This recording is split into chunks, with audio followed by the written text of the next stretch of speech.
नमस्कार दोस्तों, daily take tuts channel में आप सभी का स्वागत है। आज के इस वीडियो में हम आपको आईसीआईसीआई बैंक की एफडी एक्स्ट्रा स्कीम के बारे में बताएंगे। ये काफ़ी यूनिक एफडी स्कीम है जहां पे आपको एक निर्धारित समय के बाद अपना जो आपने राशि जमा करवाई है एफडी के लिए उसका कुछ प्रतिशत आपको लमसम मिलता है और उसके बाद निर्धारित समय के लिए आपको मंथली इनकम यानी कि हर महीने इनकम आएगी आपको ब्याज के साथ यानी कि मंथली पे आउट स्कीम। तो ये नॉर्मल एफडी से थोड़ा डिफरेंट है जहाँ पे आपको एक ही बार में आपकी पेमेंट मिलती है, मगर यहाँ पे आपको एक बार में कुछ प्रतिशत मिलेगा और उसके बाद हर महीने आपको एक राशि आपके सेविंग्स अकाउंट में आएगी। तो दोस्तों आइए जानते हैं इसकी डिटेल्स के बारे में। जैसे हम आपको पहले भी बता चुके हैं, इसमें 2 पीरियड्स होंगे। पहला होगा इन्वेस्टमेंट फेज़ यानी कि निवेश का फेज़ और दूसरा होगा पे आउट फेज़। तो दोस्तों आइए जानते हैं ये इन्वेस्टमेंट फेज़ और पे आउट फेज़ क्या है। ये जानने से पहले आइए हम एलिजिबिलिटी चेक करते हैं कि कौन कौन ये अकाउंट खुलवा सकता है। ये कोई भी रेजिडेंट इंडिविजुअल यानी कि भारतीय नागरिक अकाउंट अपना खुलवा सकता है एफडी के लिए।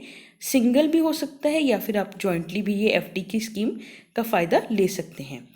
आइए अब जानते हैं कि आपको कितनी मिनिमम और मैक्सिमम अमाउंट डिपॉजिट करवा सकते हैं। तो दोस्तों जो मिनिमम डिपॉजिट्स की अमाउंट है वो होगी 1 लाख रुपया और उसके बाद मल्टीपल्स ऑफ 25,000 यानी कि 1,25,000, 1,50,000 या फिर 1,75,000 और ऐसे आगे आगे चलते। हम आपको बताना चाहेंगे कि कई बार बैंक अपने रूल्स चेंज भी करता है, तो ये जो अमाउंट है जितनी भी डिपॉजिट की या फिर जो इंटरेस्ट रेट है वे कृपया स्कीम को लेते हुए अपनी बैंक से पता करें या बैंक की वेबसाइट पे जाएं। हम आपको यही बोलेंगे कि ये कृपया बैंक से खुद जाके पता करें क्योंकि कई बार ये चीज़ें चेंज होती रहती हैं। तो दोस्तों आइए अब जानते हैं कि ड्यूरेशन ऑफ डिपॉजिट क्या है। जैसे हमने आपको बताया था इसमें 2 फेजेस होंगे। पहला होगा इन्वेस्टमेंट फेज, सेकंड होगा पे आउट फेज। पे आउट फेज यानी कि बेनिफिट फेज। बेनिफिट फेज में आपको हर महीने एक मंथली इनकम मिलेगी बैंक की तरफ से ब्याज के साथ। देखिए सबसे पहले हम आपको बताएंगे कि जो टोटल इसका ड्यूरेशन ऑफ डिपॉजिट है वो कितना होगा। देखिए इन्वेस्टमेंट फेज होगा मिनिमम 24 महीने के लिए यानी कि 2 साल के लिए।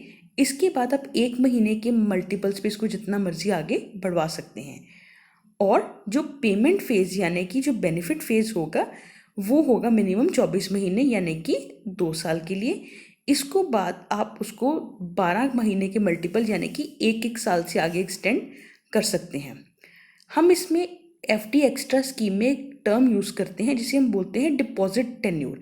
जो डिपॉजिट टेन्योर होगा वो कम्बिनेशन होगा निवेश फेज यानी कि इन्वेस्टमेंट फेज और बेनिफिट फेज यानी कि पे आउट फेज का।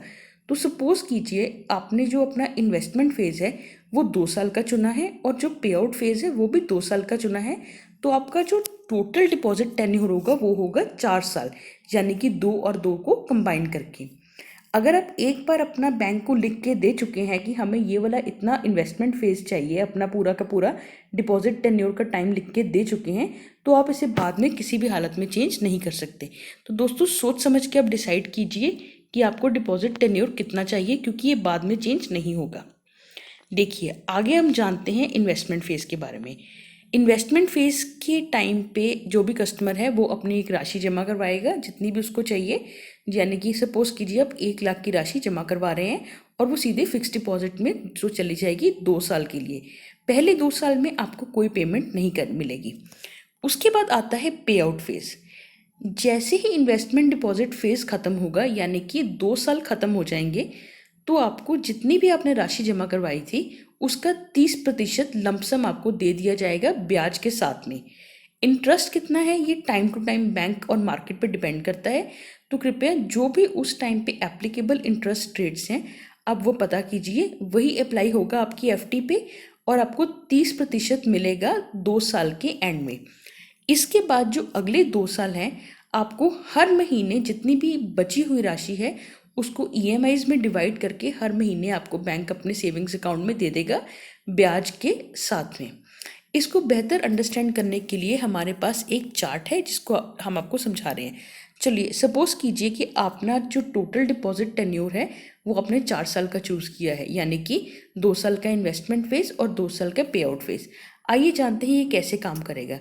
देखिए सपोज कीजिए कि आपने 1 लाख रुपए की अमाउंट को इन्वेस्ट किया है और उस समय जो रेट ऑफ इंटरेस्ट है वो 7.25% यानी कि 7.25% चल रहा है।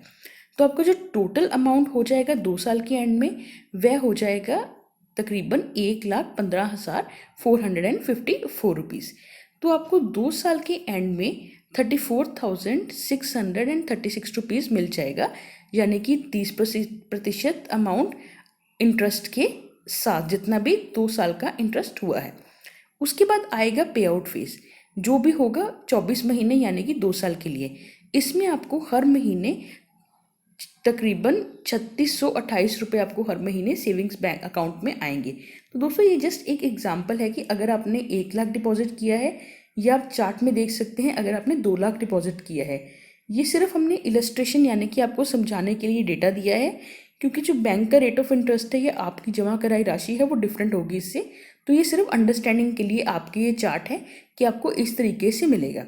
2 साल तक आप इन्वेस्ट करेंगे, 2 साल के एंड में आपको इन्वेस्टेड अमाउंट यानी कि जितनी भी आपने एफडी में अमाउंट निवेश की थी उसका 30% इंटरेस्ट के साथ मिलेगा।